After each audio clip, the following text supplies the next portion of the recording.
Appeler un chauffeur est devenu un réflexe pour beaucoup lorsqu'il faut se déplacer.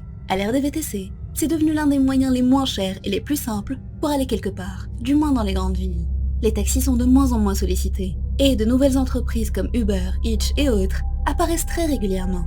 Cela a facilité le transport, certes, mais comme pour tout, à chaque bien il y a un mal. Des histoires d'horreur concernant ces chauffeurs ont commencé à être partagées un peu partout sur les réseaux. Et dans cette vidéo, je vais vous en faire découvrir quelques-unes, de quoi vous rendre très méfiant lorsque vous utilisez ces applications. Mais avant de plonger dans ces histoires glaçantes, j'aimerais vous parler du sponsor de cette vidéo, et une de mes meilleures découvertes du moment, Nextory. Nextory, c'est la seule application dans laquelle vous trouverez la lecture sous toutes ses formes, littéralement.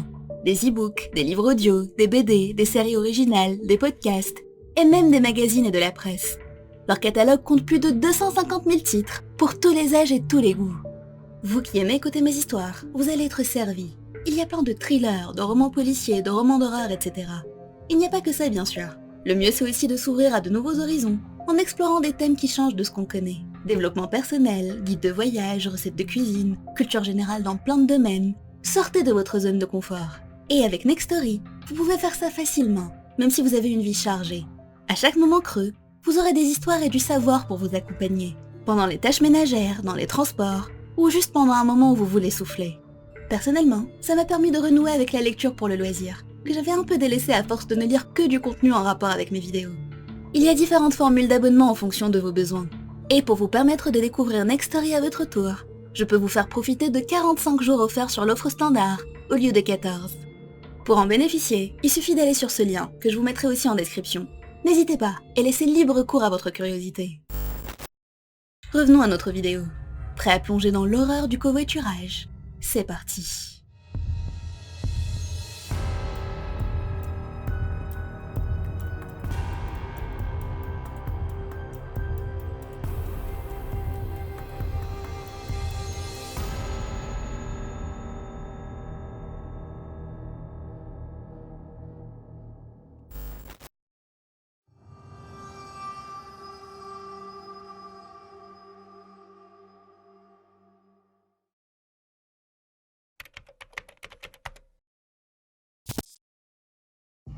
Yara travaillait dans la restauration.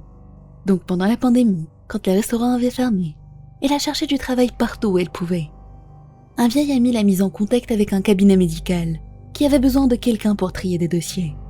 Ce travail était de nuit, pour limiter les interactions avec les gens. Yara voulait éviter les transports en commun pour limiter les risques de transmission. Elle a donc décidé de passer par Uber. La nuit en question, elle est sortie de chez elle à 3h du matin, pour arriver au bureau après le passage de l'équipe de nettoyage. Une fois dans la rue, une voiture s'est arrêtée à son niveau. Le chauffeur lui a demandé « Uber ?» et elle a acquiescé avant de monter. Ne voulant pas gaspiller la batterie de son téléphone, elle l'a mis en mode avion dès que la voiture a démarré. Un long moment est passé et le trajet lui semblait très long.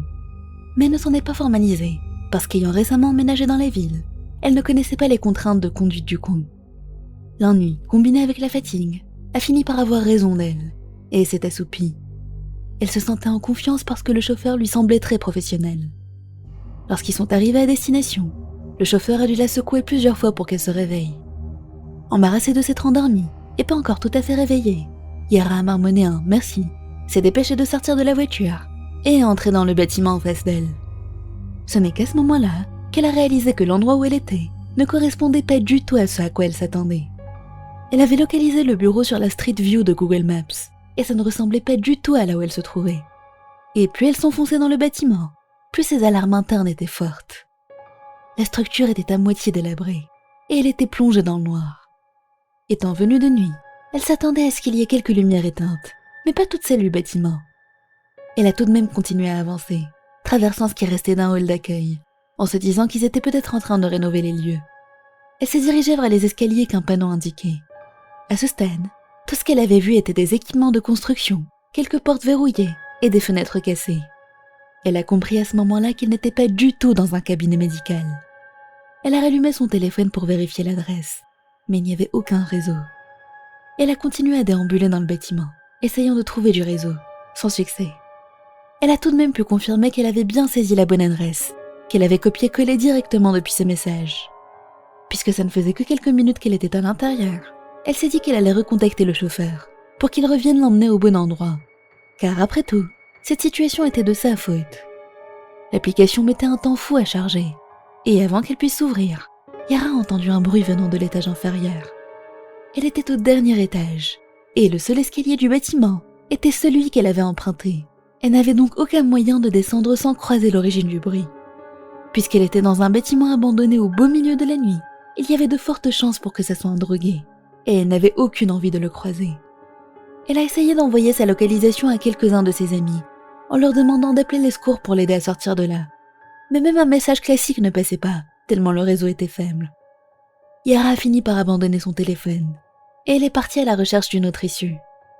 Elle est tombée sur une porte avec un panneau indiquant « escalier », mais les escaliers en question étaient complètement détruits.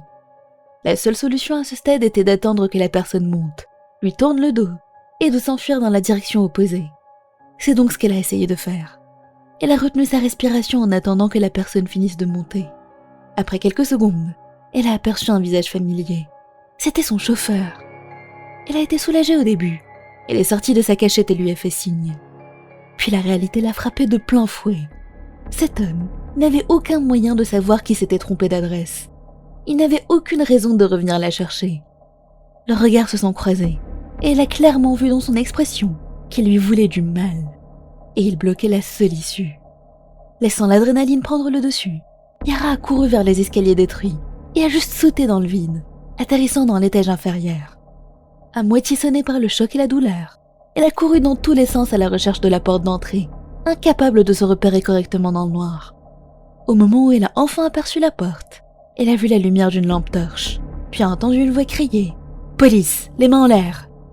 Yara était tellement sous le choc qu'elle n'a pas cru que c'était réellement la police. Elle a de nouveau essayé de fuir, mais l'homme a répété son ordre d'une voix tellement autoritaire qu'elle n'a eu d'autre choix que d'obéir. L'homme s'est approché d'elle, et elle a pu constater que c'était un vrai policier. Mais elle était dans un état de panique tel qu'elle n'a réussi à former aucune phrase cohérente. Le policier l'a raccompagnée à l'extérieur, jusqu'à sa voiture, et l'a installée sur le siège arrière. Yara a enfin repris ses esprits, et lui a raconté ce qui s'était passé, en lui demandant si c'était ses amis qui l'avaient contacté. Le policier a répondu que non, qu'il était en train de faire sa patrouille de routine, lorsqu'il a vu une voiture rôder autour de ce bâtiment abandonné. C'était une propriété condamnée et personne n'avait le droit d'y entrer.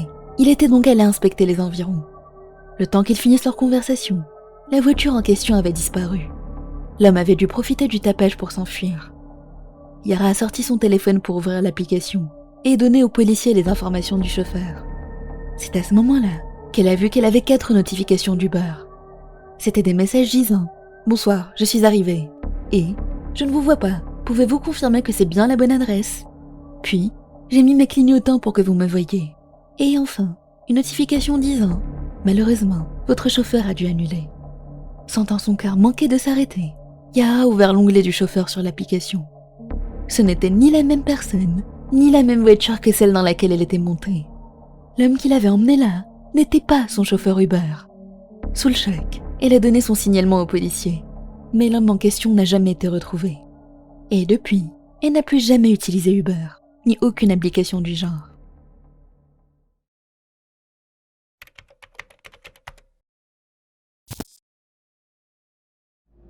Ce témoignage nous vient de Mia, qui tient à le partager pour avertir un maximum de monde.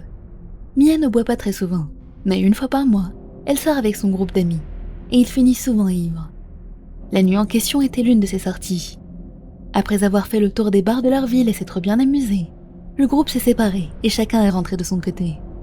Mia a commandé un Uber pour rentrer, au vu de son état alcoolisé et de l'heure tardive. Après un moment, une voiture s'est arrêtée en face d'elle, et Mia est montée sans se poser de questions. Grosse erreur. L'homme a aussitôt démarré, et après quelques minutes, elle a remarqué qu'il se dirigeait dans la direction opposée à celle de chez elle. Et au même moment, elle a reçu un appel de son chauffeur Uber, lui disant qu'il était arrivé. Mia était montée avec un inconnu, très certainement dangereux. Quelle personne saine d'esprit ferait ça? Mia a prévenu ses amis, mais elle a vite compris que ça ne servirait pas à grand-chose, parce qu'ils étaient tout autant alcoolisés qu'elle. L'homme refusait de s'arrêter, et Mia essayait de réfléchir à une solution sans paniquer et sans énerver l'homme. Mais c'était très difficile parce qu'il roulait Dieu savait où, à 160 km/h. Elle a fini par appeler le 911, et l'homme, qui était en train de fumer de l'herbe au volant, lui a aussitôt demandé ce qu'elle faisait et qu'elle n'avait pas intérêt à l'énerver. Ne voulant pas déclencher une réaction violente, elle a commencé à parler à l'opérateur comme si c'était une amie à elle, priant les cieux pour qu'il comprenne sa situation. Elle disait « Salut ma belle, c'est moi. Oui, je suis avec quelqu'un là, nous sommes sur l'autoroute X. Non ma chérie, ce n'est pas mon Uber. Je pensais, mais en fait non. Mais ce n'est pas grave, on s'amuse super bien. Quel dommage que tu ne puisses pas me rejoindre avec les amis. » Heureusement pour elle, l'opérateur a tout de suite compris sa situation. Il est resté en ligne avec elle le temps que la police arrive. Et ils se sont mis d'accord sur un signal. Lorsqu'elle verrait les policiers, elle devrait sortir la main par la fenêtre. Un geste qui n'attirerait pas l'attention du chauffeur, puisqu'elle fumait une cigarette à ce moment-là. Après un moment, l'homme s'est arrêté dans une sorte de cité. Il a sorti une poudre et a formé 2 lignes avec. Mia avait maintenant la confirmation qu'il était sous l'emprise de drogue dure, ce qui le rendait complètement imprévisible. Elle a réussi à transmettre l'information à l'opérateur. Après un moment qui lui a paru interminable, elle a enfin aperçu des voitures de police. Elle a aussitôt agité la main par la fenêtre. À ce stade, elle s'en fichait qu'ils comprennent son stratagème. Elle s'est assise sur son siège, au cas où l'homme serait armé et qu'il y a un échange de coups de feu. Les policiers les ont entourés, ont sorti l'homme du véhicule, puis, une fois la zone sécurisée, ont sorti Mia à son tour. Ils l'ont emmenée directement à l'hôpital. Sur le chemin, elle a raconté son histoire plus en détail, et elle a appris que cet homme, vers la fin de la quarantaine, avait passé 30 ans de sa vie en prison, pour des crimes violents. Mia veut que les gens apprennent de son erreur. Dans une situation pareille, appelez les secours et restez en ligne. Ne laissez pas votre peur et votre panique vous coûter la vie.